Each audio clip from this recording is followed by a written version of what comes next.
Então, amigos, galera do canal Nações da Bola, estamos iniciando mais um vídeo para vocês.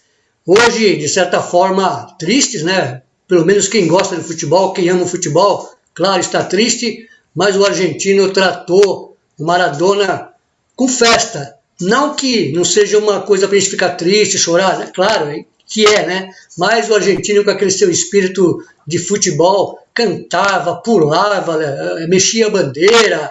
É realmente uma coisa sensacional o que esse cara aqui fez no futebol, né? Então, a gente realmente tem que tirar o chapéu.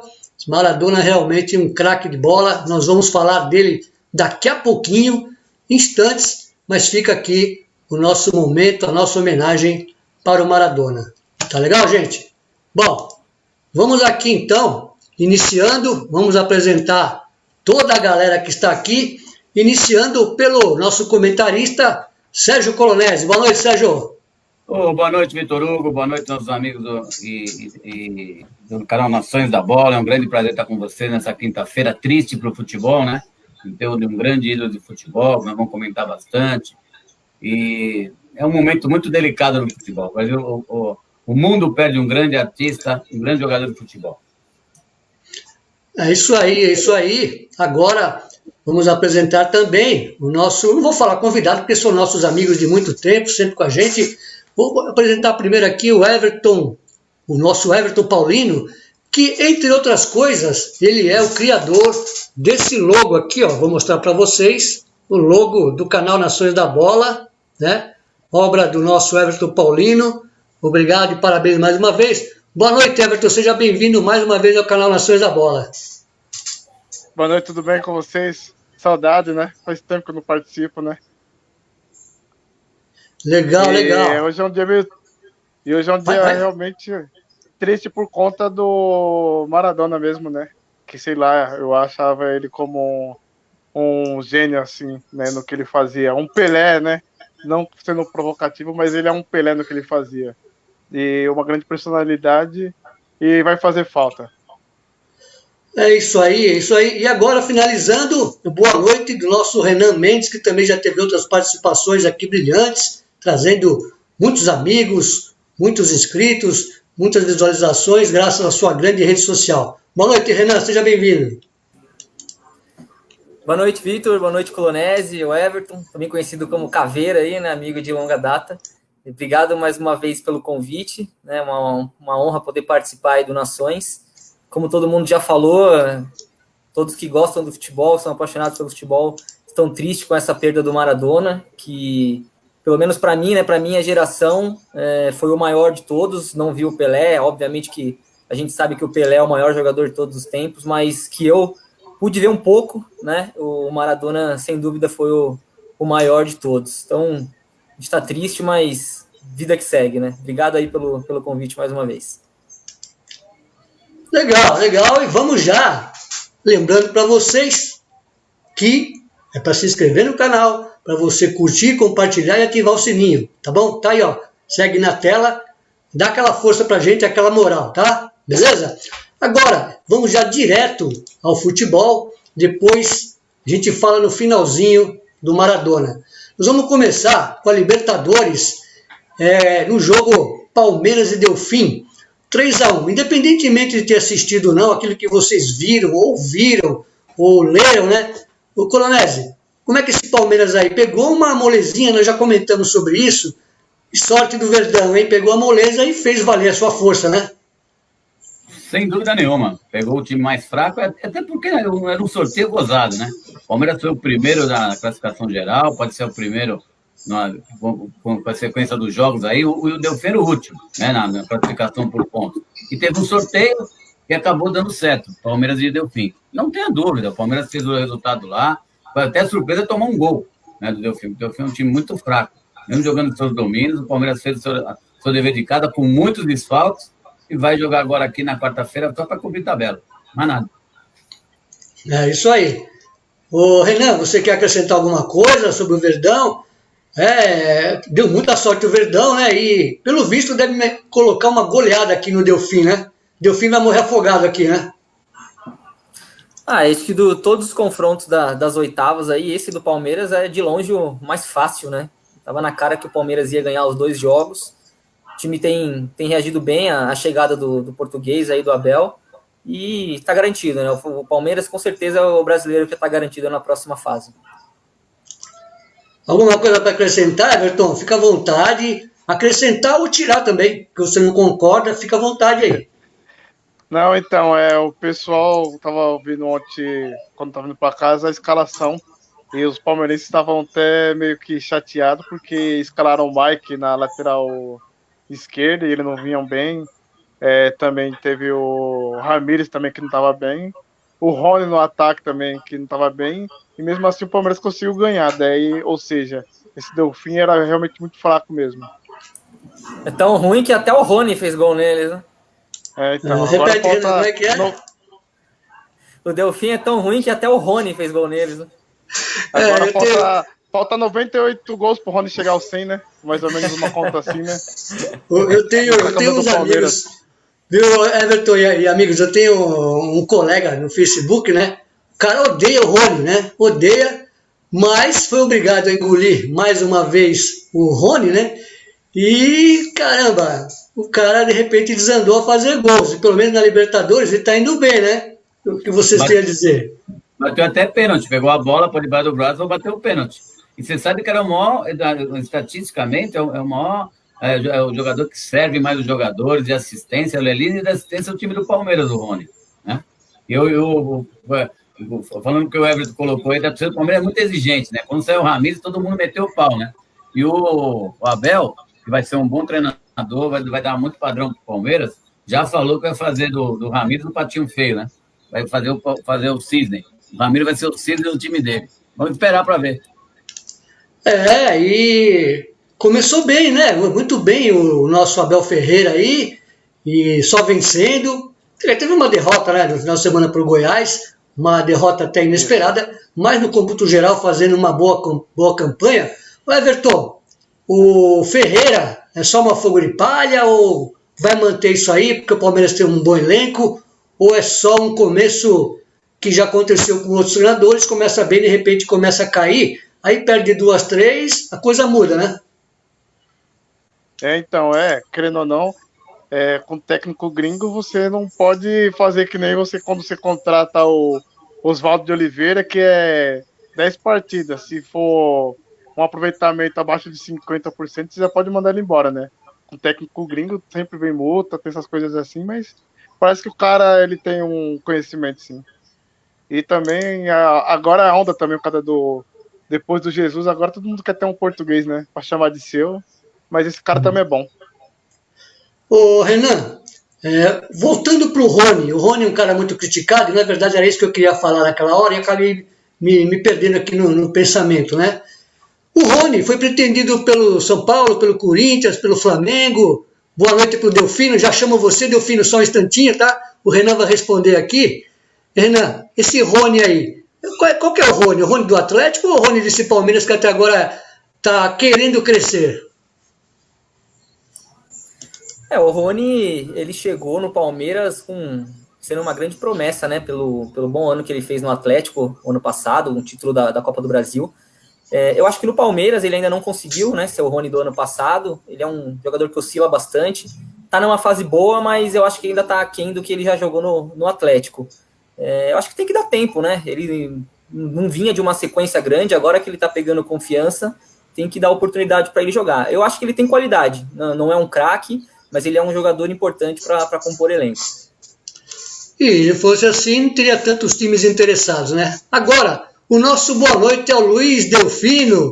Luiz, seja bem-vindo, seu boa noite. E você já pode, além de dar seu boa noite, fale para os nossos amigos do Brooklyn Fest, evento realizado nesse último final de semana. Conta um pouco do histórico para o pessoal que está nos vendo. Estão me escutando aí? Tudo bem? Estão me escutando? Bem. Um grande abraço aí a todos vocês, ao Vitor Hugo Cury, o Vitor Hugo Rodrigues, o senhor Sérgio Coronese. Também, no final de semana, o Everton e o Renan, um abraço também. Final de semana foi repleto lá do evento nosso do Brooklyn Fest. Tivemos um acesso com a cidade de São Paulo, a cidade de Munique, no Rio Grande do Sul, em São Leopoldo, que é o berço da imigração alemã, e também com Tarumã, lançando um livro importante a partir dos eventos do Brooklyn, né? E a gente fez uma homenagem ao Procurações da Bola, além da qualidade técnica de vocês, a questão da amizade de 50 anos foi reverenciada em nosso evento, né?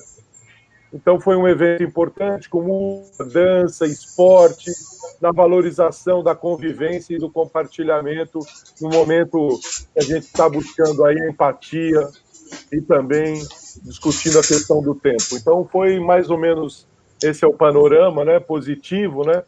E para mim é uma honra que participar com vocês. E agora, dado isso que o meu time maior, né? O time do Santos Futebol foi muito bem no final de semana. Mas é isso aí, Vitor. Legal, legal, Delfino. Daqui a pouco você vai falar também um pouco do seu Santos, que venceu o Delfim, o LDU por 2-1. Jogo dificílimo, não é fácil ganhar lá não. Mas agora eu vou aqui perguntar sobre o jogo do Racing e do Flamengo. É claro que já foi há 2 dias atrás, porém eu perguntaria assim para cada um. Vou começar aqui pelo Colonese. Colonese, Racing e Flamengo. O Racing perdeu a oportunidade de apertar o Flamengo, perdeu a oportunidade de poder aqui, vir aqui para o Brasil jogar por um empate, agora vai ter que vencer, né? Ou então um placar acima de 2-2. Assim, até o gol fora vai beneficiar o Flamengo, né? Mas por incrível que pareça, o Racing me surpreendeu pela que a gente vinha escutando, vinha lendo do Racing, né? O Racing vinha de 4 jogos no Campeonato Argentino, 4 jogos horríveis, perdeu os 4 jogos, fez um gol e tomou 10, né? Mas nunca esquecendo que a escola argentina é uma escola muito boa de futebol. E o Racing, dentro dos times da Argentina, é o 6º time argentino de grandeza. Então, inclusive, o apelido do Racing é a Academia. Grandes jogadores, grandes times, estava com o Cudê lá, tinha uma estrutura boa de jogo e tal. O Flamengo, lógico, os seus desfalques, o Flamengo sentiu muito os seus desfalques, né? Tinha alguns desfalques, por exemplo, o Pedro, que é uma alternativa, o Gabigol não estava 100%, até que jogou e acabou saindo para entrar do Vitinho. O lado direito do Flamengo, o Rogério acabou improvisando, do meu modo de entender, erradamente, o René pelo lado direito, como já aconteceu isso aí anteriormente, no jogo na Vila Belmiro. O Flamengo foi beneficiado por esse empate, porque no ponto geral, o Racing deu trabalho. Mas agora aqui no Maracanã, eu não acredito no Racing, não. Acho que o Flamengo passa, até porque dentro dos resultados, do 0-0, já começando o jogo, o Flamengo já está classificado. O 0-0 já classifica o Flamengo por ter feito um gol lá, né, na Argentina. Então, eu não acredito que o Racing vá dar muito susto no Flamengo, não. Mas vai ser um jogo que o Flamengo tem que ter muita atenção, que é um time rápido, é um time que me mostrou ser muito bom, diferentemente do que eu estava esperando. Estava esperando um Racing meio combalido, mas não foi, não. O Racing deu muito trabalho para o Flamengo, no primeiro tempo, o Flamengo passou maus momentos. Mas isso aí vai prevalecer a maior categoria individual do Flamengo, não tenho dúvida disso. Legal. O Everton, você vai por esse caminho também, mas além disso, eu vou perguntar para você. Fale um pouco sobre Racing e Flamengo e qual equipe brasileira que você acha que pode ficar fora dessa fase? Então, dessa fase, eu acho que quem pode ficar, tá mais arriscado ficar fora, até por conta do adversário, é o Atlético Paranaense, né? O cara que pega o River, acho que empatou agora aqui na Arena da Baixada, né? Daí fica mais difícil ganhar lá, né? E o Flamengo, sei lá, eu tava vendo os últimos jogos que eu vi do Flamengo, parece que os caras já estão, como posso dizer, assim, uma soberba, achando mais do que são, entendeu? Porque eles são bons, é um time bom, porém ele não é um Barcelona da vida, apesar que o Barcelona também tá mal, né? Vai, um Real Madrid, um Bayern de Munique. Daí eu acho que eles estão se achando um pouco e nessa arrogância que eles estão se perdendo. E eu acho que é o desafio do Rogério para o resto da temporada, né? Legal, legal. Agora, o Renan, você também tem assim algum clube muito favorito, um brasileiro muito favorito para seguir e ser campeão? E qual é também a sua equipe brasileira que você acha que pode ficar fora? Porque está chegando na fase do mata-mata, a fase forte mesmo, né? Que todo mundo mostra quem tem pipoca para vender, né? Queria ver sua opinião sobre isso. O grande favorito e brasileiro que pode sair. O brasileiro que pode sair, primeiro eu concordo com o Everton, acho que o Atlético não conseguiu fazer o resultado que precisava em casa, né, nessa semana, tomou aquele gol no finalzinho, na pressão que o River fez neles no jogo, então acho que a chance do Atlético ser eliminado é grande, e eu acho que um outro clube que pode cair também é o Inter, né, por mais que o Inter tenha um bom time, vai decidir a classificação jogando na La Bombonera, então eu acredito que dependa muito do resultado do primeiro jogo, que acabou não tendo essa semana por conta da morte do Maradona, né. Brasileiro favorito, eu acho que continua sendo o Flamengo, né? Por mais que o Flamengo esteja oscilando, nesses problemas graves no sistema defensivo, tomando muitos gols, mas a qualidade do elenco do Flamengo, eu acho que ainda dos times brasileiros é a melhor, seguido do Palmeiras, que já está classificado praticamente para as quartas, e eu não sei como estão os cruzamentos, se Flamengo e Palmeiras podem se pegar, mas eu acredito que os dois brasileiros favoritos são Flamengo e Palmeiras. Legal. Agora eu pergunto para o Delfino o seguinte. Delfino, você... Uma pergunta meio óbvia, né? Mas, vamos lá. Você concordou com o adiamento de Inter e Boca ontem, por tudo que ocorreu? E fale o que você pensa sobre o seu Santos daqui para frente.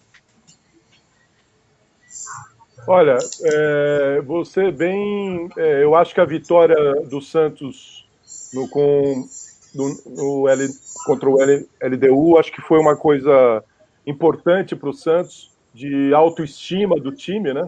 Porque a gente estava desfalcado, e também o Cuquinha, a comissão técnica também com problemas do Covid e tal, mas o Marcelo Fernandes fez um trabalho muito importante, com ali o Soteldo, o Marinho, o próprio John, o goleiro, foram muito bem nos jogos. Só que eu acho que é importante sempre o sinal amarelo, né? Não é porque a gente ganhou lá que vamos na Vila Belmiro, então tem que ter muita atenção. Eu acho que o Santos corre por fora e eu acho isso importante, mas ele não tem um grande elenco de reservas, enfim. Estamos aí tentando não deixar o Caio ir para a seleção, para ficar lá com a gente, que a gente precisa dele, né? O Caio foi selecionado no Sub-20, né? E eu achei interessante a maneira como o Marcelo Fernandes retirou o Jean Mota e colocou o Wagner na lateral. Enfim, como é que ele compôs aí no meio do jogo, né? Para manter o 2-1. Então, acho que foi o Santos, eu acredito nele, mas eu acho que ele precisa ter muita calma e tomar cuidado no processo, com muita atenção, que o LDU é um time muito perigoso, né? Eu vou mandar um abraço para o Luiz da Sul aqui. Tá te provocando aí. Exatamente. Mas eu acredito no Santos, mas eu acho que precisamos ter atenção, né, Vitor? Legal, muito bom. Bom, falamos da Libertadores, foi só a primeira rodada, muita coisa vai acontecer semana que vem. Agora vamos já pular para o Campeonato Brasileiro. E nós tivemos ontem, agora vai ter assunto, hein? Ceará 1, São Paulo 1. E agora começa aquela polêmica, né?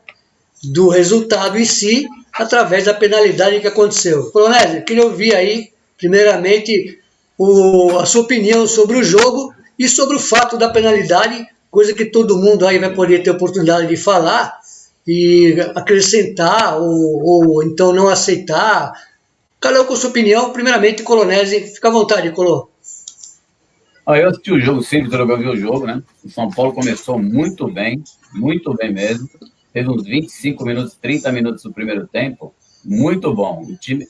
O São Paulo até surpreendeu. Acho que até comentaram o seguinte, tanto que o São Paulo jogou com Fortaleza, que ele assistiu em casa jogando no Castelão, né? Nos últimos tempos aí, o São Paulo foi umas 3 ou 4 vezes jogar no Castelão contra o Fortaleza, né? A Copa do Brasil, Campeonato Brasileiro, essas coisas todas aí. Então, o São Paulo surpreendeu o bom time do Ceará, que é um time muito bem treinado pelo Guto, né? O São Paulo fez um primeiro tempo muito bom mesmo. Abriu um placar com 10 minutos, podia ter ampliado o placar. Aí, quando foi 25, 30 minutos do primeiro tempo, deu aquela queda natural no São Paulo, que é o grande problema do São Paulo, a sua estabilidade. O grande problema do São Paulo é esse, não tenha dúvida nenhuma. Começou o segundo tempo, uma saída de bola errada do Pablo, óbvio que eu estou falando, Pablo, número 9, perdeu uma bola na entrada da área do São Paulo, originou um contra-ataque na cara do gol, o Ceará empatou 1-1. Aí foi um jogo totalmente aberto. O que me pareceu, até pela quantidade de jogos que estão tendo, São Paulo caiu no segundo tempo fisicamente. O São Paulo é um time que não tem tantas opções no elenco, essas 38 partidas, com um campeonato de 38 partidas, tem 18 para correr. Mas ainda tem a vantagem de ter uns números na frente. Eram 7, agora já caiu para 4 pontos de diferença se ganhar os jogos. Então, ele podia fazer 9 pontos, agora só pode fazer 7 com o empate de ontem. Né? Um empate extremamente discutível.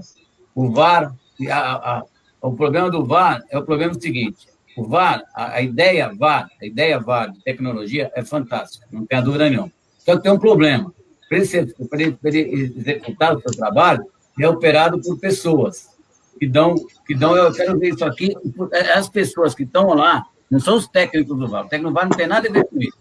São os técnicos, os caras, os juízes e bandeirinhas que estão lá para monitorar, para ajudar o cara do campo. A ideia do VAR é a seguinte: vamos corrigir os defeitos que tinham para não ter erros. Está ficando pior. O que aconteceu ontem, no Castelão, foi uma vergonha. Eu vou dar direito do São Paulo pedir anulação do jogo porque é um erro de direito. Porque foi uma barbaridade que fizeram. Simplesmente isso, um lance. Claro que o bandeirinha de campo, eu não vi nenhum comentarista hoje falar, bandeirinha de campo foi o mais correto, levantou a bandeira na hora que o Pablo estava impedido no primeiro lance. Aí o VAR, o juiz acabou se atendendo o seu bandeirinha, não veio, aí voltou, o VAR deu o gol, voltou de novo e cancelou o gol. Uma vergonha. Está mal dirigido o VAR, tem que mudar o conceito do VAR. As pessoas que estão vendo isso daí estão lá com a cabine, estão vendo, são profissionais. É juiz de futebol, é bandeirinha de futebol. Então, tem que ter alguma coisa errada. O Gaciba, que é o presidente da comissão, tem que vir explicar. A CBF tem que vir explicar. Porque senão vai virar uma bandalheira, vão vulgarizar o VAR. Ô, Renan, vamos ver, você é advogado, mas é claro que não é advogado desportivo, né? Mas como é que você vê aí, isso aí no tapetão, lá no tribunal, houve erro de direito, não houve? O que você pode dizer aí, mesmo não sendo a área que você atua? Bom, eu como São Paulino, né, primeiro, eu entendo que houve um erro de direito, né? Se você for analisar ali friamente o que diz lá a orientação da FIFA, tudo fala que depois que o jogo estiver em andamento, né, que o juiz autorizar o jogo, que a bola role, ele não pode mais voltar atrás. E ontem foi muito claro que, por mais que o gol, na minha opinião, tenha sido impedimento, tudo, enfim, acho que não é essa a discussão. O que aconteceu ali, o maior problema é que o gol foi validado pelo VAR, o juiz autorizou o início do jogo, né, ele apitou claramente, as imagens não deixam dúvida disso, ele apitou autorizando o início do jogo, a bola rolou, o jogador do Ceará rolou a bola, e aí logo em seguida ele apitou de novo e parou. Então, se for analisar friamente o que diz a orientação da FIFA em relação ao VAR, foi um erro de direito. Só que agora, se a gente for considerar o histórico, né, de outros casos parecidos que tiveram, nunca houve, né, anulação de um jogo por conta disso. Então, eu acho que é uma discussão grande que vai ter aí, jurídica. Eu estou muito curioso para ver qual vai ser a justificativa da CBF, da comissão de arbitragem, né, para justificar esse erro e para não anular a partida, porque se isso não foi um erro de direito, eu acho que a partir de hoje nada mais vai ser, não vai ter como questionar. E concordo, só para completar, plenamente com o Colonese, o que está sendo feito com o VAR aqui no Brasil é algo absurdo, né? É uma tecnologia que veio para ajudar e que aqui no Brasil, pelo menos, só está atrapalhando. Legal, vou aguardar um pouquinho com o Everton, vou aqui com o Luiz Delfino. Luiz Delfino, não sei se você acompanhou, mas deve ter visto, ou pelo menos algumas cenas, lido alguma coisa, né? O que você acha agora? Inventaram o VAR do VAR. Como é que é isso, hein? Olha, hoje na hora do almoço eu vi a reportagem sobre isso Eu não sou advogado, mas olhando assim, eu concordo com o Colonese e com o Renan. Eu acho que, e a observação do Colonese sobre uma posição do Guaciba, né, que é o diretor da arbitragem da CBF, eu acho que ele tem que vir aí a público e dar uma explicação técnica. Acho que existe um amadorismo técnico de observação dos juízes com a questão do VAR. Eu acho que a insegurança do juiz no gramado, ele utiliza o VAR pela sua segurança. E na hora que tem algum problema entre essas duas coisas, ele não consegue ter o pulso de ter uma posição firme dentro do campo que precisa, né? Agora, deixar o jogo reiniciar para depois parar e voltar, isso é um erro... Nossa, isso é um erro profundo, né? Eu acho que esse juiz de ontem vai tomar uma suspensão aí, não sei se vocês concordam, né? Sim. Ele não tomou, Delfino, ele não tomou, ele já fez várias lembranças, não tomou nenhuma suspensão. A suspensão que ele tem, ele apita o jogo melhor da semana que vem. A suspensão no Brasil é essa. O cara não é punido. Ele ganha um bônus. Ele é capaz de apitar Flamengo e Fluminense. Flamengo e Botafogo agora semana que vem. Eu acho que a maior dúvida que fica para todo mundo hoje em dia é a gente não sabe mais quem que realmente apita o jogo. Se é o juiz do campo ou se é o VAR. Né? Isso que não fica claro para ninguém depois de uma situação como essa. Legal, e eu quero ouvir também a opinião do Everton. Pode acrescentar, pode discordar, concordar. Fala aí, Everton, é com você. Mete bronca. Referente a voltar ao jogo, não, imoral. São Paulo porém, tipo assim, é imoral, porém, tipo assim, não é ilegal, né? Por causa que houve esse erro aí, né? Mas foi um erro atrás do outro erro, né? Já que tava, tipo, deixou errado, teria que ser, né? Já que a regra diz isso, né? Mas o São Paulo também jogou mal. Everton, aproveita e já fala sobre isso que você está lendo aí, ó. Por favor, comenta isso aí do Luiz da Sul. A CBF justificou problemas na comunicação entre o árbitro do VAR e o árbitro do jogo. Bom, é uma coisa que muita gente já esperava que iria acontecer, né? Mas então, o negócio, isso daí, na várzea, você pode falar, sei lá, o rádio da cara da várzea, que ela tava com o VAR, tá falhando. Mas a CBF, tipo, não ter um aparelho que dê uns vacilos desse daí, não, é inaceitável. Daí tem que acabar o campeonato, que eles não têm nem, tipo, qualificação para fazer um campeonato desse tamanho. Daí tem que mandar todo mundo embora. Tá muito errado, entendeu? Mas, querendo ou não, isso daí acaba sendo um erro que justifica outro erro. E também não tá certo, não. Mas voltando ao São Paulo dentro de campo, teria que ganhar. Um time que quer ser campeão não pode perder os jogos que perdeu a semana passada pro Vasco e nem esse agora pro Ceará, entendeu? Só aí já eram 4 pontos já que a gente perdeu, já estariam bem mais na frente já, né? Bom, tem São Paulino que costuma dizer que o problema do São Paulo para alcançar a liderança é o próprio São Paulo.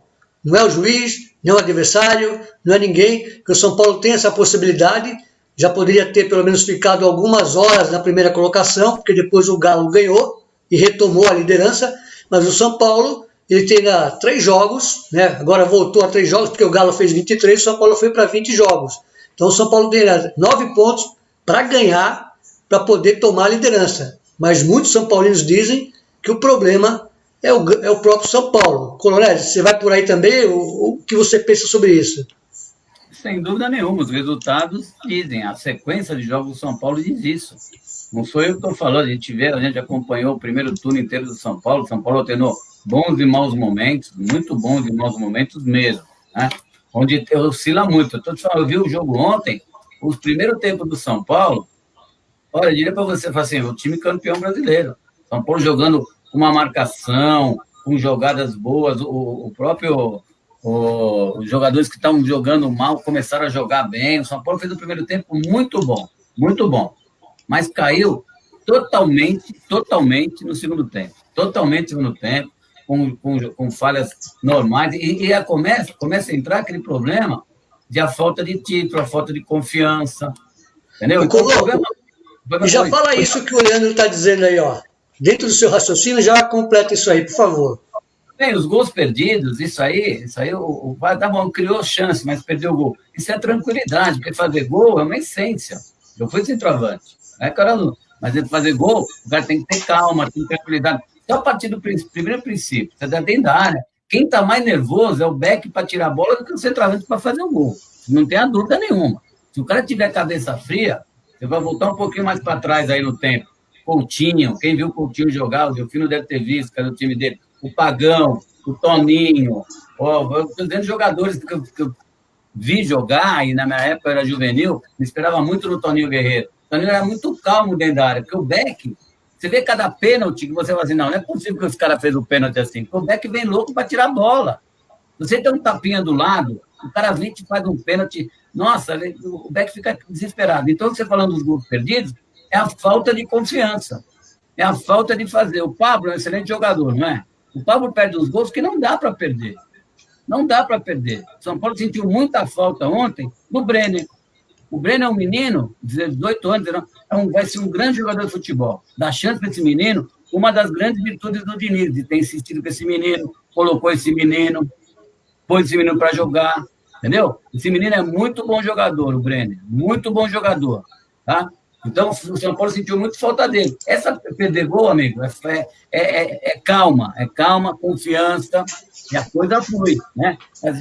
Faz pro outro lado, o Galhardo, o Thiago Galhardo, faz gol de qualquer jeito, o Marinho no Santos, faz gol de qualquer, tá com moral. Então, o jogador tá sem moral, é complicado. E à medida que o tempo vai passando, a obrigação de ganhar é pior ainda. Legal. Ô Renan, teve uma pergunta aqui, eu vou até voltar aqui, ó, o Nicolau Moll, que você deve conhecer, ele perguntou, ele comentou, né, que um caso semelhante aconteceu no jogo Botafogo e Palmeiras e não deu em nada. Eu vi esse lance hoje na televisão, não sei se você teve a oportunidade de ver, que o Daverson para mim, na hora pareceu realmente que ele caiu, né, de maduro, aí depois o VAR foi lá, a bola caminhou até outra área, o juiz voltou todo o lance para dar o pênalti no Daverson. Então aconteceu a mesma coisa no jogo, né, Botafogo e Palmeiras. Agora eu te pergunto, eu acho que nós, falando que não vai dar nada entre São Paulo e Ceará, naquele lance com o árbitro, a gente já está estimulando a impunidade. É por aí. Eu não sei se é estimular a impunidade, né? Mas a gente vai tirando referências por outras decisões que já aconteceram. Eu não lembrava desse lance do Botafogo e Palmeiras, mas hoje, durante o dia, eu também vi os programas esportivos falando sobre esse assunto. E se eu não me engano, na época, o STJD chegou até inicialmente a suspender o resultado da partida, mas que depois, em seguida, manteve o resultado, né? E nada aconteceu. É aquilo, né? Como a gente estava conversando um pouco antes daqui do início do programa, eu não acredito que vai acontecer alguma coisa pelo histórico, mas eu acho um absurdo. O que foi feito ontem é absurdo, não tem nenhum precedente no Brasil, em qualquer lugar do mundo. E a gente fica, né, o clube, né, eu como falo a gente, porque eu sou São Paulino, fica na mão da decisão da STJD. Legal. Delfino, fala para os nossos amigos, você tem um histórico que você morou na Alemanha, você conhece a cultura alemã como poucos. Um lance desse, não só na Alemanha, mas na Europa toda, você teria esse mesmo desfecho que nós brasileiros já estamos antecipando aqui, certo? E também, depois de você comentar sobre isso, quero que você fale sobre a sua experiência na Alemanha.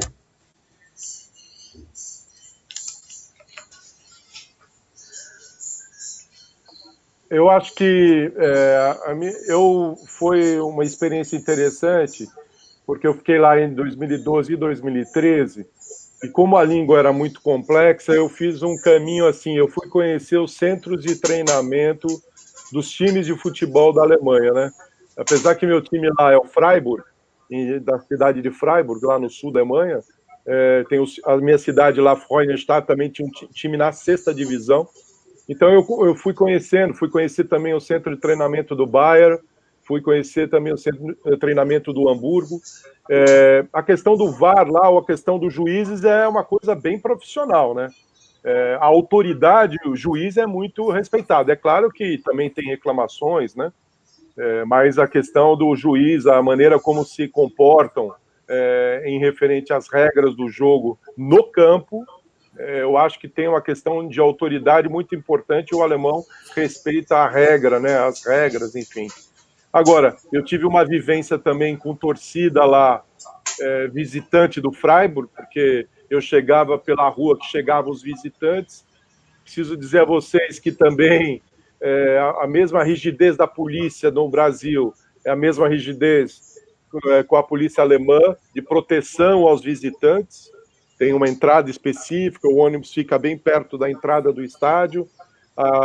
Os visitantes do Freiburg ficam atrás de um gol e na diagonal ali. E uma rigidez muito grande da polícia. Eu tenho uma curiosidade porque eu fui no jogo do Bayern Stuttgart, no Arena Mercedes Arena, onde eu fui com o casaco do Hamburgo. Eu esqueci, estava chegando de outro lugar e fui para o estádio. Quando eu vi, eu estava atravessando, veio um policial falar comigo: olha, você precisa comprar um chale ou do Bayern ou do Stuttgart, porque você está com a camisa do Hamburgo, né? E tem uma rivalidade muito grande, né? Bayern e Munique, né? Como São Paulo e Rio. Aí eu esqueci. Aí eu comprei um chale do Stuttgart e o chale do Bayern, e o policial me acompanhou até dentro do estádio, onde as pessoas davam risada, né? O casaco era do Hamburgo e o chale era dos dois times, mas eles me levaram até lá. Aí eu expliquei que eu era brasileiro, enfim. E aí, quer dizer, existe uma organização e uma preocupação também muito rígida, né? E que um brasileiro distraído não pode entrar num jogo, como no Brasil, com o jogo do Corinthians com a camisa do Palmeiras, né? Enfim, eu fui um pouco inconsequente, mas a vida é assim, vai aprendendo, né? Então, essa experiência na Alemanha foi importante, porque foi antes do 7-1, e eu tenho um casaco até hoje do Bayern, porque eu fui no centro de treinamento, na época era o Dante e o Rafinha, que nos receberam lá, super com atenção, e também fui com o casaco do Hamburgo, né? E aí, o Sebastian Schweinsteiger, eu tenho um casaco até hoje do Bayern, né?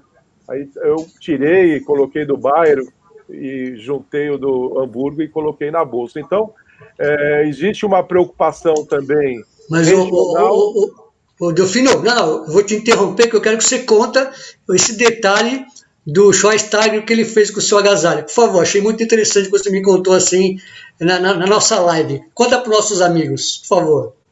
Olha, é que quando eu entrei no centro de treinamento, eu fui muito bem recebido lá para as pessoas, porque os alemães tinham curiosidade, por que um cara de cabelo branco, o que está fazendo na Alemanha, né, o que... E aí eu entrei com o casaco. Aí um argentino que tinha lá, que eu acho que era um periodista de uma rádio local, me falou: ó, você está com o casaco do Hamburgo. Eu falei: porque é um casaco que é mais quente. Realmente era um casaco muito quente. Aí o Schweinsteiger, na conversa com eles lá, retirou o meu casaco, sabe? E deixou meio perto do... Se eu falar que ele jogou no lixo, eu estaria... Mas ele chegou bem perto ali do... E aí me deu o casaco dele, dizendo: aqui é Bayern, né? Bayern München, né? Que eles chamam, né? Então, essa história foi muito interessante, e também como ele é curioso para saber por que eu estava lá, essas coisas. Então, quando ele veio para o Brasil na Copa do Mundo, e que as pessoas acharam que os alemães eram muito curiosos com a comunidade lá da Bahia, não é isso? Onde eles ficaram. Então, eu tive uma vivência objetiva da curiosidade deles, o que faz um caminho de um brasileiro na Alemanha, né? Delfino, muito só legal. Uma coisa, Vitor, só uma coisa. Delfino, você voltou com os dois casacos ou voltou só com um? Olha, se vocês quiserem... Você ganhou um também, né, Vitor? Você ganhou do Bayern e ficou do Hamburgo. Eu vou tomar liberdade, né? Eu vou buscar os dois casacos. Aí eu mostro. Tá aqui. Tá aí? Tá bom. Legal. Então, vamos continuando. É uma experiência sensacional essa do Delfino na Alemanha, é sempre legal. Eu já sabia de antemão, o Coronel também, mas é muito legal para vocês que estão nos assistindo e tomarem conhecimento dessas nuances, né, da vida do futebol que se misturam entre si. Bom, tivemos aí também Atlético Mineiro 2, Botafogo 1. Agora eu vou começar pelo nosso Everton. Daqui a pouco eu vou chamar de Caveira e vai me bater, né? Vou chamar o nosso Everton para falar de Atlético Mineiro 2, Botafogo 1. O Atlético Mineiro é tido por muitos, assim como o Internacional, Everton, como aquele cavalo paraguaio. Você concorda com isso? O pessoal vai ficar bravo comigo, mas eu vou concordar com você. Não, não é minha opinião, é a opinião do povo. Né? Já tá deslanchado já, né? Não, mas realmente... como diria, a voz do povo é a voz de Deus nesse caso, viu, Vitor? Porque eles estão, já tiveram perdido bastante pontos já, né? Tiveram muito... agora ainda o Inter, por exemplo, não que você tenha falado disso daí, mas falou do Inter. O Inter, depois que o Abel entrou, acho que tá umas 3, 4 rodadas sem ganhar de ninguém. E o Atlético também ficou 4 rodadas também, né? E o Atlético fez investimento alto, não era para estar com essa oscilação toda, né? Verdade, se teve um time que poderia estar bem adiantado, esse time é o Atlético Mineiro, o Internacional também já teve essa oportunidade também, e agora vem do São Paulo, mostrar sua força e tentar aí, com essas partidas que ele tem a menos, seguir à frente. Colonese, você participou ontem da transmissão, sendo comentarista do jogo Atlético e Botafogo lá na Rádio Gama Esportiva. Fale pra gente desse jogo aí, que começou fácil, mas quase complica no final, hein? Sem dúvida nenhuma. O Atlético sentindo muita falta de alguns jogadores muito importantes, jogadores primordiais, tipo Arana, né? Faz muita falta para o Atlético. Quer dizer, uma boa jogada com o Keno pelo lado esquerdo, né? O Jair no meio de campo, o Natan que jogou improvisado, o lateral direito que não jogou, nem o Guga, nem o Mariano não jogaram. Então, o Atlético tinha muitos desfalques. O Botafogo começou o jogo de uma escalação totalmente adversa, deixando o Honda no banco, deixando o Nazário no banco, deixando o Canu no banco também, Calu, né? Calu, número 8, a nigeriana, Calu no banco. Começou com uma tática para explorar os contra-ataques. É até uma tática interessante até do Dias, porque a gente sabe que o Atlético jogou numa linha alta. Com esse desfalque, o Atlético jogou com uma linha de 3 zagueiros, marcando alto, e dava chance até para o Botafogo jogar contra-ataque. Só que armava a jogada em contra-ataque do Botafogo, armava uma confusão. Era o Renteria e o Foster. Porque o Foster foi dar um lançamento e meteu lá no campo do Cruzeiro, do Mineirão, foi lá no Cruzeiro a bola, no Mineirinho, modo de falar. Os caras não conseguiram acertar o passe. O Botafogo é um time que se perdeu ontem, no primeiro tempo, foi para a sua própria escalação. No segundo tempo, o Botafogo botou diferente. Botou com o Canu na frente, depois o Honda. Aí obrigou até o treinador do Zago, que é o quarto reserva de treinador da equipe técnica do Sampaoli, mudar o esquema para os 4 zagueiros. Mudou o jogo, mas não agrediu. O Atlético ganhou, foi um jogo abaixo do que esperado, fez o resultado que tem que fazer, porque tem mais jogadores, está o Keno num momento muito bom, mas o Atlético ontem, dependeu muito do Keno. No segundo tempo, ele pôs mais o Tavarino pelo lado direito, aí abriu o time, melhorou um pouco nessa setor ofensivo. Mas o Atlético ele sentiu muito dos seus jogadores que fizeram falta ontem, dos seus desfalques, entendeu? Sentiu muito desfalque. Mas foi um jogo, e o Botafogo, olhando para o horizonte aí, o Botafogo é um dos grandes candidatos ao seu rebaixamento, pela qualidade técnica do Botafogo. Ok. Como diz o nosso amigo, né? Agora, eu pergunto pro Renan. Renan, esse Atlético aí também tem força. O Sampaoli, uma hora ganha de 4, depois perde de 3 pro Palmeiras. Ele é um cara que joga muito aberto, muito para frente. Aliás, não está nem participando do banco, né? Devido ao problema da doença aí. Eu pergunto para você, esse Atlético Mineiro vai dar samba mesmo? Ou, como muitos falam, deve ficar no meio do caminho? Pelo menos Libertadores acho que pega, né? Não. Libertadores eu acho que não vai ser maiores problemas para o Atlético conseguir garantir, não.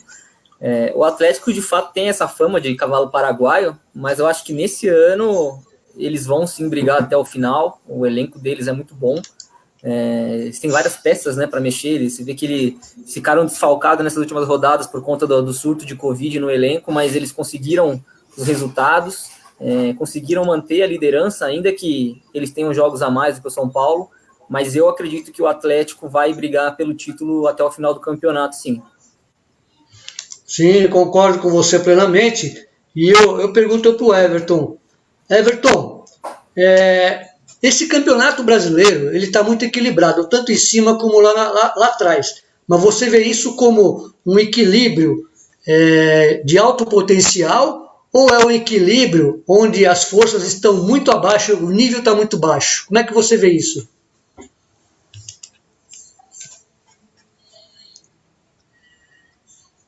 O equilíbrio tá realmente por causa que você tá um nível alto, tá todo mundo meio que na média.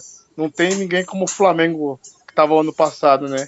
Ao qual ele deu uma disparada e ninguém chegou muito perto, né? Quem chegou mais perto foi o Palmeiras e chegou a ficar 15 pontos atrás em alguns momentos do campeonato, né? E esse ano não tem nenhum dos dois times assim que deu uma deslanchada. Tá todo mundo, vamos supor, que nem agora nós estamos falando, né? O Atlético ficou 4 jogos sem ganhar, estava na frente. O Flamengo ficou sem ganhar um tempo agora também. O Inter, o São Paulo está 2 jogos sem ganhar, pelo menos que agora que eu me lembre. E vai ficar nisso daí, sei lá, ganha 3 e fica mais 3 sem ganhar. Daí, por isso que está todo mundo na mesma linha. Não tem ninguém se destacando. E tanto isso como na parte de baixo também, né? Fala, Renan. Eu acho que o Atlético também tem uma vantagem nesse campeonato em específico, né, em relação aos demais que estão disputando com ele, que o Atlético é o único que está disputando só o Campeonato Brasileiro, né? Então, nessa reta final do campeonato, eu acho que eles vão ter essa vantagem, principalmente física, né? Porque os clubes já vêm demonstrando o desgaste dos jogadores por conta dessa parada que teve durante a pandemia, né? Então, acho que é uma vantagem bem considerável para o Atlético nesse campeonato. Legal. Ô, Delfino, o Everton cometeu uma heresia contra o seu time, porque ele falou que ano passado o Flamengo chegou a ficar quase 15 pontos na frente do Palmeiras. Mas ele esqueceu que o vice-campeão do ano passado foi o Santos, quando todo mundo imaginava que o Palmeiras seria o vice. O Santos atropelou no final, com grande campanha com o Sampaoli. E eu queria saber de você, se você também imagina isso, se há equilíbrio pelo baixo nível técnico, ou há equilíbrio porque está todo mundo no mesmo patamar, jogando igual. E o seu Santos, como é que se coloca nesse meio aí, o Delfino? O que você imagina do Santos daqui até o final do Brasileiro? Olha, só para falar para vocês, esse é o casaco. Ah, legal. O casaco do Hamburgo, né? E ele é bem quentinho, então depois eu vou mostrar o do Bahia. Muito legal. E eu acho que o Santos na sétima colocação é um time perigoso, mas eu queria fazer uma observação que o Grêmio e o São Paulo são os times que têm menos derrotas, né? Então, apesar de ter o Grêmio 10 empates, que eu estou vendo aqui na tabela, é um time que está subindo muito de produção. Eu acho que o Santos, se tiver o jogo decisivo, é agora contra o Sport, que a gente vai fazer. Eu acho que é importante o Santos vencer, mas eu acho que tem que ter atenção, ter menos empates. Eu acho que os empates, eles detonam um pouco a campanha de um time, né? Às vezes estragam um pouco. Eu acho que o Santos tem que vencer o Sport para garantir uma subida maior na tabela, né? Mas essa observação, o Grêmio se recuperou e o São Paulo com menos derrotas, eu acho que são times também que a gente tem que prestar atenção. E o São Paulo tem 3 jogos a menos, né? Mas o meu time eu acho que vai bem. Também eu acho que precisa ter muita calma. É um time que não tem um elenco muito grande, né? Apesar que a gente não tem elenco muito grande, foi até o LDU e foi lá e venceu, né? Então, sim, eu acredito muito que quem tiver um bom elenco nessa reta final ganha um espaço muito grande. E aqui é o casacão do Hamburgo. Legal, que beleza. Isso aí é para muito frio, hein? Renan, você como São Paulino, Eu vou dar um detalhe aqui para você, tá? Depois o Colonese também comenta. O São Paulino reclama muito, né? E o São Paulo, nesse ano, ele tem 30 gols no Campeonato Brasileiro e sofreu 18. Tem a melhor defesa e o melhor saldo. Durante o ano, o São Paulo já fez 81 gols e sofreu 55, tem um saldo de 26. Para um time que é muito criticado pelo sistema defensivo, que toma muitos gols, o São Paulo ainda é o menos vazado. E o ataque, de repente, se achou. Por que tanta reclamação assim, Renan? Olha, de fato, os números do São Paulo melhoraram, né, em comparação ao início da temporada. O grande defeito dos times do Diniz, e que estava sendo até então com o São Paulo, é que era um time muito desequilibrado, né, não tinha uma consistência defensiva. O Diniz, aos poucos, ele foi arrumando isso, parou com aquela invenção de colocar lateral para jogar de zagueiro, né, enfim, ele foi acertando ali, fechando a casinha. Mas a reclamação por parte da torcida do São Paulo, eu acho que vai muito em relação a esses jogos fáceis, né, em tese, que o São Paulo deixa de fazer o resultado, né? Por mais que o São Paulo tenha essa melhor defesa do campeonato, nesses jogos que, em tese, o São Paulo não poderia perder ponto, o São Paulo ainda deixa a desejar e ainda acaba deixando ponto pelo meio do caminho. Só aproveitando o gancho do São Paulo, enquanto, né, o pessoal estava comentando aqui sobre os outros times, eu fiz uma busca rápida aqui pelo site da Globo.com, e parece que a CBF já se manifestou sobre esse lance do São Paulo do jogo de ontem. Eles admitiram de novo o erro de arbitragem, e a justificativa, assim, por cima, pelo que eu li aqui, foi que eles alegam que por um problema de comunicação entre o árbitro do campo e um dos árbitros do VAR, durante a aplicação de um cartão, que eu acredito que tenha sido para o Vina, né? Eles alegam que houve uma falha de comunicação e por isso o juiz teria autorizado o início do jogo. Então, acho que isso já é um indício do que a CBF vai tentar alegar aí para se defender nesse caso, né?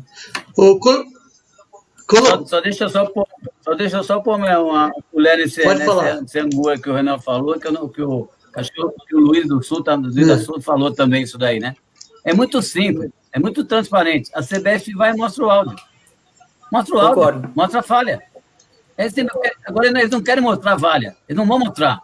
O Garcia vai vir com outra desculpa, Renan, você entendeu? Eu até concordo. A desculpa vai ser essa. Então mostra a falha, olha, tá aqui quando eu estava falando, o cara não escutou, nós tínhamos falado assim. É simples assim. A tecnologia veio para ajudar. Os caras estão conturbando. Só isso. Eu vou além, Colô, porque se eles mais uma vez eles assumem o erro, tá muito claro que o problema é da própria CBF, eles são dos próprios árbitros, né? Não tem como prejudicar o clube por conta de um erro que, de novo, eles estão assumindo que foi deles, né? O Colonese, eu ia perguntar para você exatamente isso. Essa desculpa aí, ou sei lá, não vou usar como desculpa porque eu não posso não posso falar isso, né? Não tenho certeza, não vi. Mas isso que eles estão alegando, nós comentamos aqui em off, hein? Né? De repente nós somos bidus, adivinhões, falaram, pode ser que eles digam que houve uma falha de comunicação. Ué, nós acertamos, hein? Sem dúvida nenhuma. Já existe um problema muito sério há muito tempo atrás, que o juiz não pode dar entrevista, que o cara da arbitragem não fala nada. Um exemplo claro, o jogo com o Atlético Mineiro e São Paulo. Nós fizemos esse jogo junto, Vitor. Na hora nós falamos que não estava impedido o Luciano. Sim. Na hora. Passou e tal. Depois de 4 meses ou 3 meses, o Garcia vem dizer, não, houve um erro e tal. Quanto tempo eles vão demorar para mostrar o problema do ponto aqui? O ponto aqui, os caras põem na orelha. Quanto tempo vão demorar? Até acertar tudo, até ver um jeito de não melindrar ninguém? Isso tem que parar. Então, ontem à noite, acabou o jogo, a CBF vai dizer, aconteceu isso no jogo, ou eu acho que não ia ter polêmica no jogo. Eu acho que não ia ter polêmica, não ia acontecer nada. Acabou o jogo, o Garcia, a CBF, aconteceu isso aqui, nesse lance, acaba a dúvida ontem à noite. Não precisa ficar os caras a noite inteira pensando. Acho que eles querem dar assunto para os programas de rádio que tem de televisão, que tem de manhã até de noite aí, na televisão. Só pode ser assunto, não é possível. Tem um assunto desse, vai lá e faz dirime na hora. Acaba na hora, na raiz. Aconteceu esse problema técnico, o juiz não tem culpa, voltou por causa disso. Se for isso, eu não acredito. Eu quero ver o cara mostrar essa falha técnica. Eu não acredito. Everton, eu vou perguntar para você.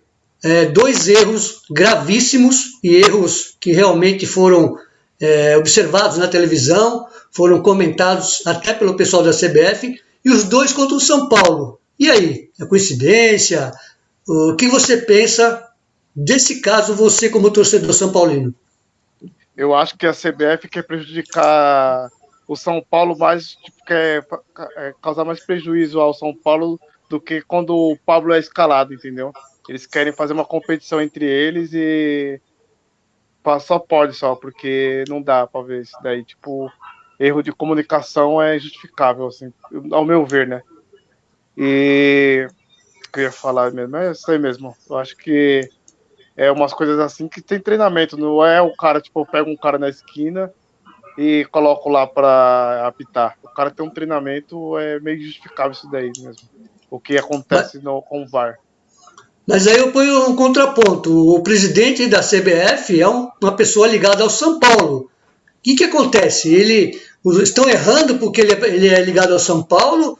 Ou todo mundo deveria achar que o São Paulo deveria ser beneficiado porque o presidente é ligado ao São Paulo? Como é que você vê isso?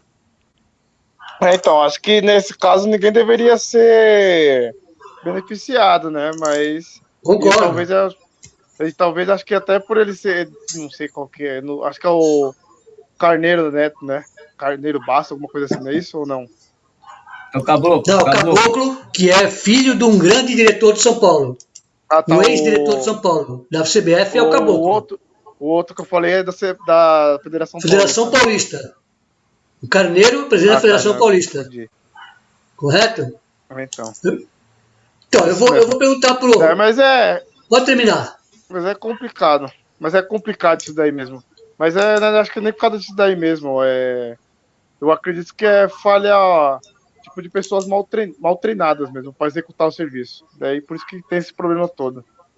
Né? Que nem quando você coloca o Pablo no ataque. O Pablo é mal treinado, não adianta esperar um bom serviço do Pablo. Daí é a mesma coisa você esperar um cara mal treinado e colocar ele para ser juiz ou bandeirinha. Daí vai dar problema mesmo. Legal, eu vou perguntar agora pro Delfino o seguinte: Delfino, você como um torcedor santista, observando a coisa à distância, você não tem uma ligação com o clube e com o caso, vamos dizer assim. Como é que você vê isso? O Everton tem o ponto de vista dele. Agora, o São Paulo foi prejudicado 2 vezes, mas não deveria ser o contrário? Teoricamente, como sempre se falou, que quem tem o presidente ou alguém ligado à CBF sempre tem vantagem. E o São Paulo não está tendo essa vantagem. Como é que você vê isso?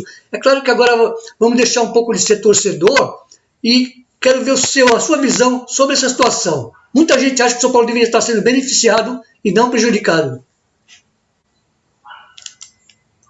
Eu acho que o São Paulo... Está aqui meu casaco do Bayern para fazer essa observação com vocês.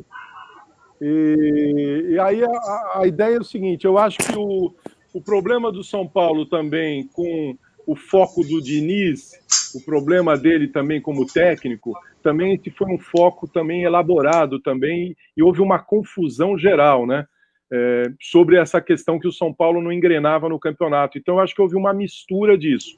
Eu acho que o São Paulo tem boas relações com a CBF por causa exatamente sobre isso, mas eu acho que os erros com o São Paulo estão muito mais com a questão do time, que não entendeu a dinâmica do seu treinador, tá certo? E que eu acho que isso refletiu no campo, e aí as análises são sempre confusas com a mistura da questão do árbitro, a mistura com a questão do análise técnica de que o Diniz faz com o time, né? O São Paulo agora está crescendo, tem ainda mais 3 jogos aí, não é isso? Para igualar todo mundo com os jogos, né?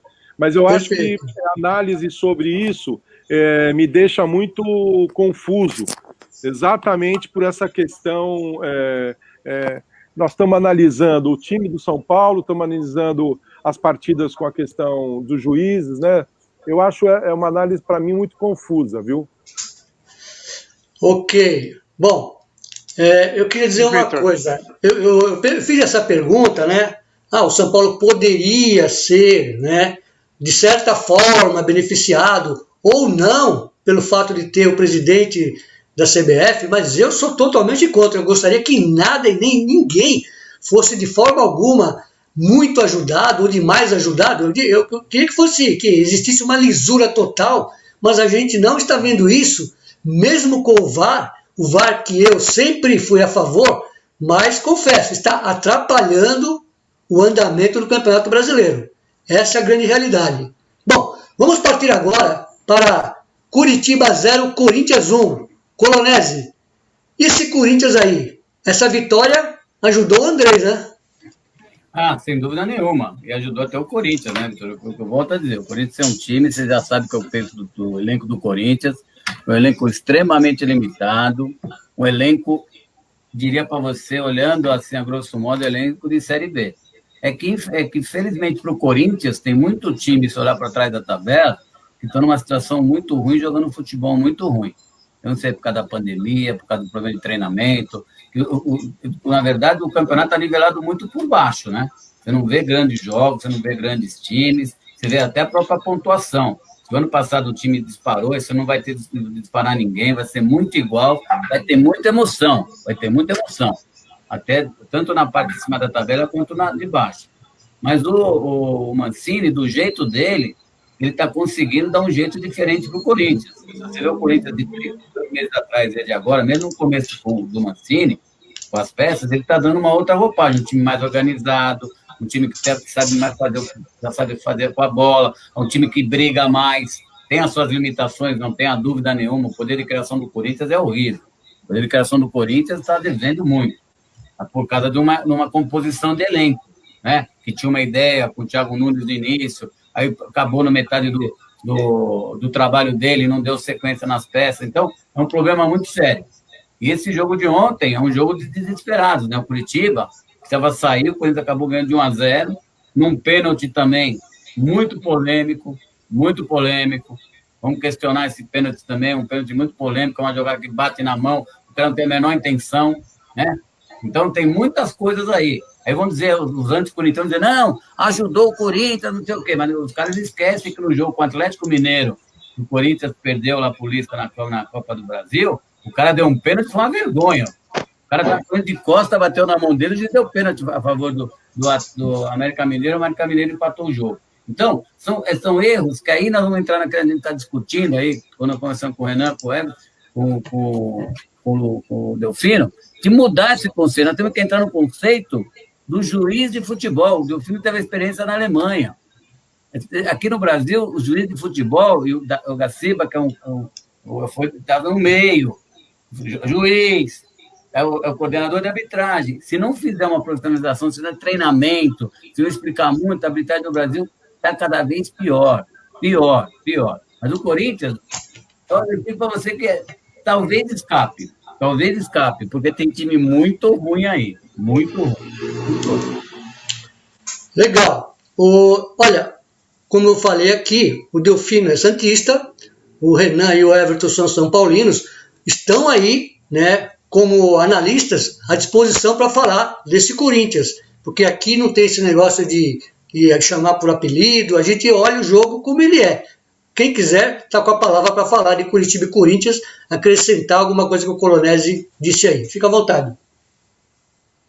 Renan, quer falar alguma coisa? Eu não acompanhei o jogo do Corinthians inteiro ontem, eu peguei uma parte do primeiro tempo.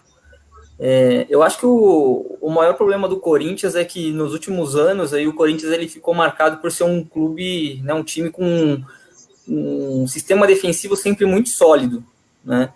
E é uma característica que atualmente o time do Corinthians não tem, né? É um time que toma muitos gols, tem um elenco limitado, como o Colonese disse. Eu acho que até tem boas peças, né? Agora com a chegada do Casares, do Otero, tem o Jô, que não está bem fisicamente, mas é um bom jogador. E eu não sei, para mim o Corinthians é meio que uma incógnita nesse campeonato. Eu não acho que vai cair, porque, como o Colonese falou, eu acho que tem time muito pior, né? 2 vagas garantidas ali, eu acredito que seja Goiás e Botafogo, pelo que está andando no campeonato aí, né, pelo que eles estão produzindo. Mas também acho que o Corinthians não vai almejar coisas grandes nesse campeonato, não. É time para ficar ali no meio da tabela, para baixo, e garantir os 45 pontos aí para ficar tranquilo. Acho que uma Sul-Americana é o máximo que o Corinthians consegue nesse O campeonato. Everton e também o Delfino estão à vontade, caso queiram falar alguma coisa.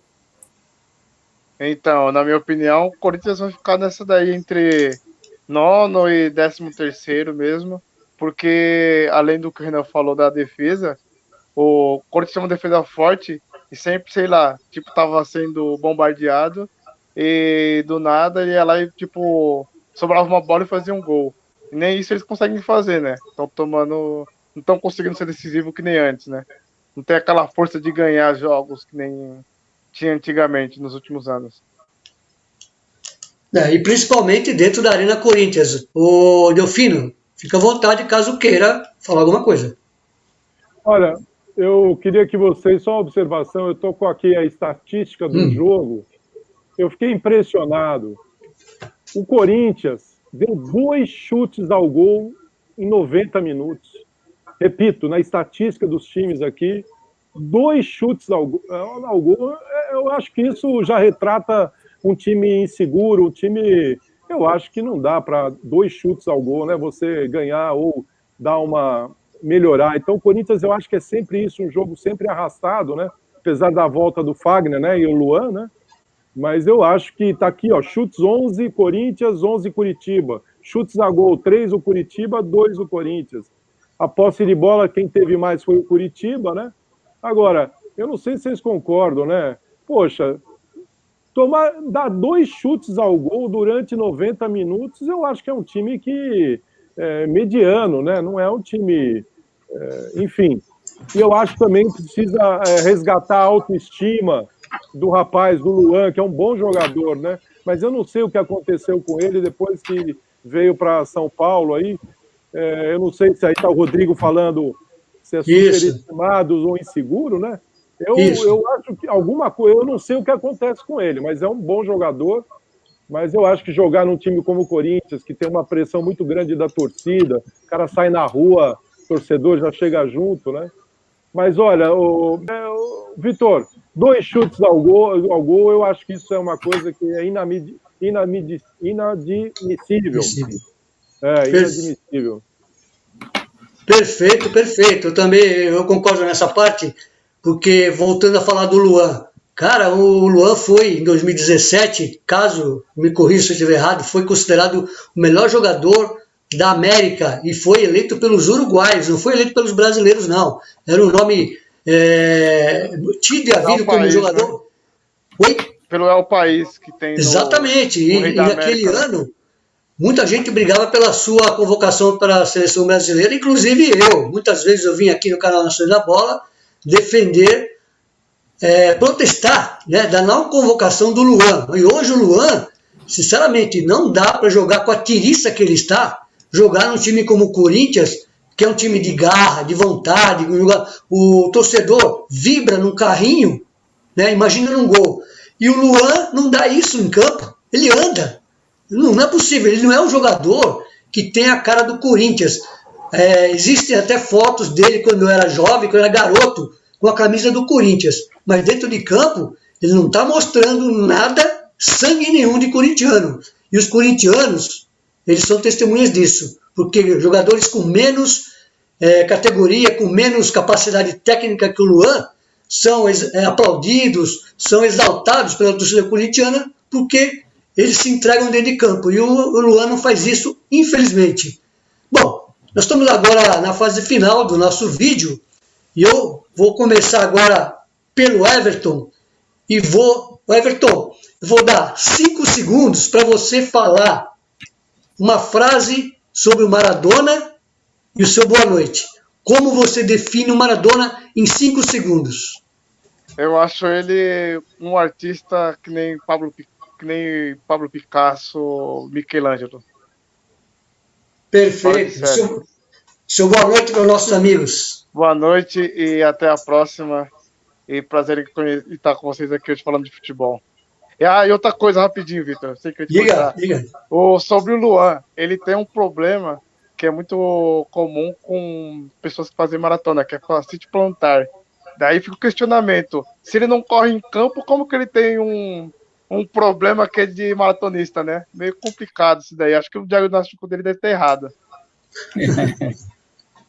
Legal. O Delfino, agora eu perguntaria para você a mesma coisa. 5 segundos para definir o Maradona e o seu agradecimento aos nossos amigos, seu boa noite aos nossos amigos. O meu boa noite a todos. O casaco aqui tá quente para alguns, mas ficou bonito, ficou bonito. Ficou bonito. Ficou bonito. Mas eu quero dizer, fico com o discurso do Tostão, né, que o Maradona foi encantado, né? É um artista encantado, né? Ele impressionante, é encantado e espero que uma carreira importante e um cara que tem a garra e o coração, mas encantado. Eu fico com o que o Tostão falou, né? Seu boa noite. Olha, boa noite para vocês. Para mim é uma honra poder participar uma semana depois do programa Nações da Bola ser homenageado no Brooklyn Fest, exatamente por essa conversa do diálogo, da amizade e de análises profundas sobre o futebol. Então, eu acho que vocês têm um programa diferenciado, unindo pessoas diferentes, com culturas diferentes, mas que trazem a diversidade e com profundidade. Então, parabéns ao programa Nações da Bola, muita vida para frente, e o casaco aqui está muito quente. Mas está bonito, viu, Vino? Está bonito. Está quente, mas está bonito. Pode tirar o casaco, pronto. Oba. Ô, Renan, a mesma coisa. A sua definição, rapidamente, sobre o Maradona, o que você imagina sobre ele, em poucas palavras, e também o seu boa noite para todo mundo que está nos vendo. O Maradona, acho que tem só uma palavra, só dá para definir ele. Ele é gênio, né? Um cara que estava além do nosso tempo. A habilidade que ele tinha com a bola nos pés, eu, pelo menos, nunca vi nenhum outro jogador ter. Então, gênio acho que é a melhor palavra para definir o Maradona, né? E eu agradeço mais uma vez o convite. Obrigado por ter me chamado para participar do programa. Já era para ter participado há algum tempo atrás, mas por questões profissionais não conseguia, e é sempre um prazer participar aqui. Fico à disposição aí para os próximos convites. Uma boa noite a todos. Hein? Muito legal. Agora, Colô, sobrou para você análise rápida sobre o Maradona e o seu boa noite pela brilhante presença também, junto com todos os nossos amigos. Olha, Vitor, eu digo uma coisa, eu estou com 64 anos, né? Vi muita coisa no futebol, a gente é um apaixonado pelo futebol, a gente joga futebol desde moleque na rua, né? Quando tinha o Renan e o Everton, já são mais novos, né? Jogava bola, você sabe muito bem o que eu estou falando, fazia gol de tijolinho, né? Na rua, então a gente foi sempre apaixonado pelo futebol. Eu, com 64 anos, já vi muitos grandes jogadores, cada um na sua geração. Eu acho muito injusto você comparar gerações, jogadores de geração. O Pelé com o Garrincha, com o Puskás, com o Di Stéfano, com o Beckenbauer, com o Cruyff, com o Maradona. Não, cada um na sua. Eu digo para você, o Maradona foi um gênio que encantou várias gerações, deixou um legado muito grande, até pelo seu país. Você já vista hoje a comoção nacional que foi o enterro do Maradona. É um menino pobre, de origem pobre, Argentina, nunca negou isso aí, defendeu as suas cores como ninguém. Ele jogou no Napoli, para quem conhece a Itália, o sul da Itália. Napoli é complicado na Itália, ele conseguiu unir o Napoli à Itália, fez uma série de coisas, vai criar uma rivalidade muito grande com os times de Milão, Inter, Milan, os times grandes, com o Napoli, tinha uma rejeição, ele conseguiu fazer pelo seu talento. E o futebol, só o futebol faz isso. O Delfino, que é santista, sabe, até o Pelé parou uma guerra, o futebol parou uma guerra. Então, o Maradona, hoje, para quem gosta de futebol, eu acho que todos nós aqui gostamos, eu estou de luto, porque perdeu um grande gênio, como o Renan falou, um cara com talento inigualável, muito acima, muito além da sua época. Deus sabe o que faz. Eu não vou entrar no mérito pessoal, porque cada um cuida da sua vida, isso aí não cabe a mim julgar. Mas jogando futebol, era um talento, aquele cara que você... o Maradona, tá vendo? Tenho certeza que quando tinha um jogo do Napoli, todo mundo ia na televisão ver o jogo. Todo mundo esperava até o final uma jogada genial dele. Era isso que ele era, genial. Morreu um gênio. Legal. Queria deixar um abraço, deixar uma boa noite. Delfino, mais uma vez, Vitor Hugo já falou, eu queria agradecer você pela sua generosidade de premiar o Nações da Bola nesse grande evento da Brooklyn Fest, que esse ano foi um evento atípico por causa desse momento que nós estamos passando, mas eu tenho certeza que foi um sucesso, a gente acompanhou. O ano que vem vai ser um ano totalmente diferente, com nova roupagem para esse evento maravilhoso que você faz com muito brilhantismo. Everton, um grande abraço para você. Renan, um grande abraço. Obrigado. A presença de vocês é muito legal. Dá juventude para o nosso programa. Só tem velhinho desse lado aqui. Vocês... nossa imagem. Valeu, Ô, Delfino, fala para os nossos amigos que estão nos assistindo, quantas pessoas normalmente frequentam ou aparecem para ver o Brooklyn Fest, quando presencialmente? Olha, o Brooklyn Fest é realizado pela Associação dos Empreendedores e Moradores do Brooklyn. Estou trazendo aqui um abraço também na Márcia de Janiquian, que é a presidente da associação. E o evento na rua tem 150 a 200 mil pessoas em 2 dias, das 10 da manhã às 10 da noite. Então é um evento que faz parte dos 2 eventos, a MyFest em maio e o Brooklyn Fest em outubro. Eles movimentam mais ou menos de 300 a 400 mil pessoas diretamente na rua, gratuito na rua, na cidade de São Paulo, unindo a cultura da Alemanha e a cultura brasileira. Muito legal. Legal. Olha, eu também quero agradecer ao Delfino, a Márcia Janiquian também, a presidente, e a todos que participaram da organização, e principalmente pelo fato de ter homenageado o canal Nações da Bola, que se sentiu e se sente ainda muito lisonjeado por essa homenagem. Esperamos ainda no futuro próximo a estarmos juntos, principalmente, né, se for presencial, lá na rua, no Brooklyn, dando um abraço em todo mundo, tá? Nós vamos terminando por aqui. O meu agradecimento ao Luiz Delfino, ao Renan, ao Everton, ao Colonese e a todos vocês que participaram conosco, que estão sempre com a gente. E eu não vou falar nada do Maradona, porque eu vou deixar aqui, né, aquilo, isso, 10 décadas, muito legal, vem lá. Isso, do Santos.